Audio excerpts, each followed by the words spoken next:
Mohon dosen menyesuaikan. Izin memperkenalkan diri Taruni Madya Politeknik Imigrasi. Nama Respati Triana Putri, NRT 2019-1767.2.01. Di sini saya akan menjelaskan terkait dengan materi perkuliahan hubungan internasional pada semester 2 ini. Yang pertama kita mulai dari keamanan tradisional dan non-tradisional. Keamanan sendiri diartikan sebagai sebuah kemampuan untuk mempertahankan diri dalam menghadapi suatu ancaman yang nyata. Dan dalam perkembangannya, konsep keamanan ini berkembang dari yang pertama ke dinamika global politik, kemudian berubah menjadi keperubahan konsep keamanan, dan yang terakhir yaitu keperubahan strategi keamanan. Nah, dalam perkembangannya, konsep keamanan dalam studi internasional dapat dilihat dari dua faktor, yaitu high politik, yaitu ancaman militer, dan low politik, yaitu adalah ancaman dan sosial dan ekonomi. Kemudian, terdapat juga pemikiran keamanan yang dibagi menjadi dua, yaitu yang pertama keamanan tradisional atau biasanya disebut juga dengan keamanan konvensional, yaitu pemikiran yang berdimensi atau yang berurusan terkait dengan isu-isu militer, seperti war, security dilemma, violence, conflict, and difference. Selanjutnya, keamanan yang lain yaitu keamanan pada masa kini atau keamanan kontemporer. Keamanan ini biasanya berisi terkait dengan isu-isu yang bersifat multidimensi sosial, seperti money laundering, child abuse, gender, terorisme, dan lain sebagainya. Dan konsep-konsep keamanan baru tumbuh dan lahir setelah berakhirnya Perang Dingin, yaitu ada tiga konsep keamanan. Yang pertama, keamanan bersama atau common security. Yang kedua, ada keamanan komprehensif atau comprehensive security. Dan yang terakhir, yaitu keamanan kooperatif atau cooperative security. Untuk yang pertama yaitu ada common security atau keamanan bersama. Keamanan bersama di sini menjelaskan terkait bahwa hubungan yang saling bermusuhan itu dapat dirubah dengan menciptakan suatu kebijakan keamanan yang transparan dan tidak agresif, sehingga akan menghilangkan rasa curiga yang dapat mencegah adanya konflik. Yang kedua yaitu keamanan komprehensif atau comprehensive security. Di sini keamanannya adalah meliputi semua aspek kehidupan, sehingga negara wajib memberikan perlindungan kepada warga negaranya. Dan dalam konsep ini melahirkan sebuah konsep human security atau keamanan manusia. Dan yang ketiga adalah keamanan kooperatif atau cooperative security. Di keamanan ini, bentuk kerjasamanya harus transparan, normatif, dan tidak punya kekuatan untuk implementasi yang semena-mena. Dan konsep keamanan manusia atau human security ini ada dua faktor penting yang dapat ditinjau. Yang pertama, keamanan dari ancaman kronis, baik itu dari kelaparan, penyakit, ataupun represi. Dan yang kedua adalah konsep keamanan yang mereka menjelaskan terkait dengan perlindungan dari pola-pola kehidupan, dari gangguan yang tiba-tiba datang dan serta menyakitkan. Oke, untuk materi yang kedua yaitu New Security Agenda, Environmental Security Agenda atau Climate Change, perubahan iklim. Di sini terdapat banyak sekali konvensi yang menjelaskan terkait climate change. Ada seperti pada tahun 1972, United Nations Conference Environmental di Stockholm. Di sini menjelaskan terkait dengan prinsip untuk pelestarian dan peningkatan lingkungan hidup manusia. Kemudian ada juga pada tahun 1979. Di sini menjelaskan terkait pengurangan emisi belerang sehingga berkurang 30% dari sebelumnya. Kemudian ada juga pada tahun 1985 Vienna Convention yang menjelaskan terkait dengan perubahan iklim, namun di sini climate change-nya belum masuk untuk agenda inti.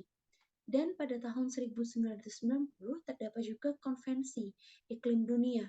Di sini menyebutkan bahwa climate change itu mulai dimasukkan ke dalam sebuah agenda khusus dan menjadi perhatian oleh semua negara. Kemudian pada tahun 1992 terdapat konvensi di Rio de Janeiro di Brasil. Dan di konvensi ini melahirkan terkait dengan agenda 21 terkait dengan lingkungan dan pembangunan di seluruh dunia. Di agenda 21 ini mengatur terkait dengan perlindungan atmosfer, kemudian pembangunan hubungan antar ilmu pengetahuan, pembangunan berkelanjutan atau Sustainable Development Goals atau SDGs.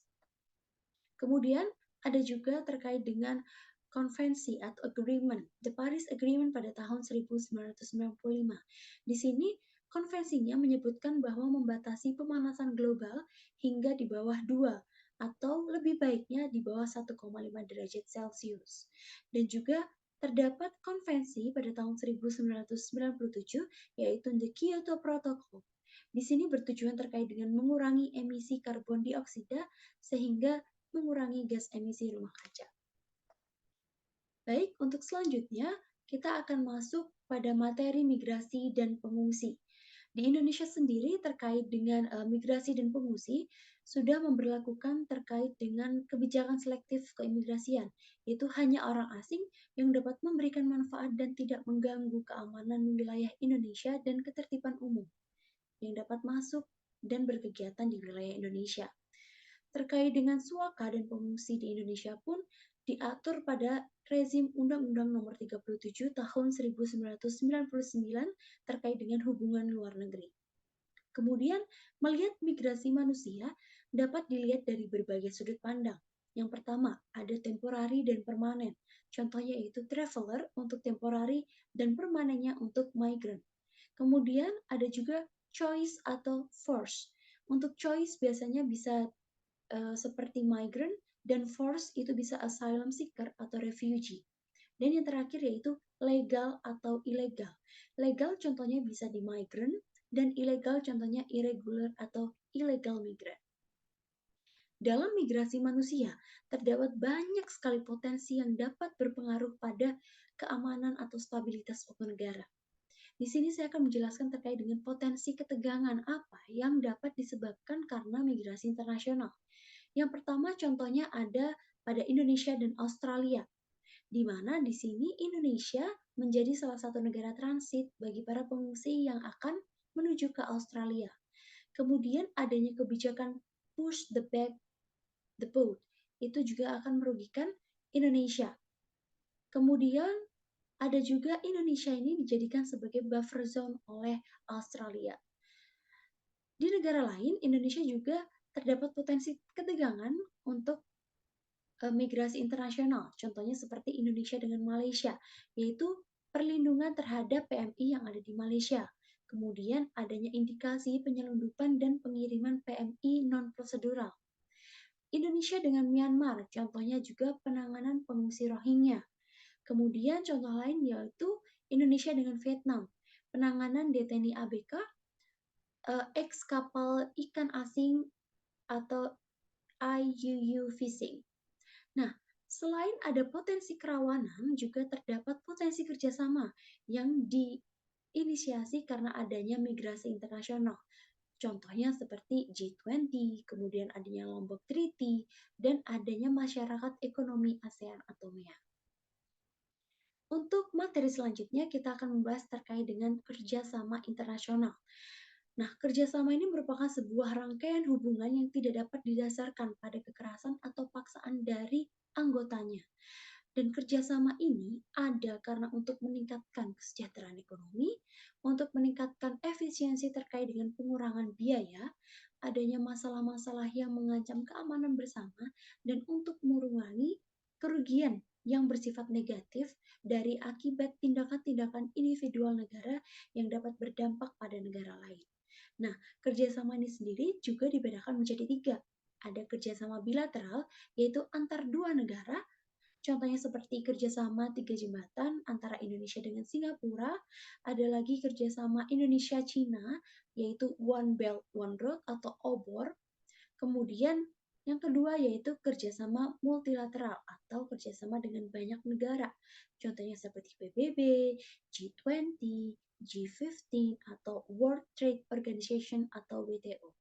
Dan kerjasama yang ketiga yaitu kerjasama regional, yaitu kerjasama yang dilakukan antara negara-negara di wilayah yang sama atau di kawasan tertentu. Contohnya seperti ASEAN, adanya Asia Europe Meeting atau ASEM, adanya AFTA, ASEAN Free Trade Area. Dan untuk materi yang terakhir ada infectious disease. Nah, Pada materi kali ini dijelaskan bahwa ada 3 hal atau ada 3 komponen yang dapat mempengaruhi kehidupan manusia, yaitu yang pertama ada food shortage atau kekurangan bahan pangan, ada disease, penyakit, dan yang ketiga yaitu konflik. 3 komponen ini merupakan salah satu rangkaian terpenting yang ada di kehidupan manusia. Dengan 3 komponen penting ini, jika terdapat masalah pada unsur-unsurnya akan berubah semua tatanan kehidupan, baik itu dari segi regulasi, kemudian bisa berubah dari cara hidup manusianya, bisa berubah cara bersosialisasi antar manusia, kemudian berubah juga cara bermigrasinya, dan kegiatan hidup manusia lainnya. Sehingga 3 hal ini menurut saya harus dijaga agar kehidupan manusianya juga seimbang. Baik, itu tadi merupakan pemaparan materi yang dapat saya sampaikan. Mohon maaf apabila ada kesalahan kata, baik disengaja ataupun tidak disengaja. Terima kasih. Wassalamualaikum warahmatullahi wabarakatuh.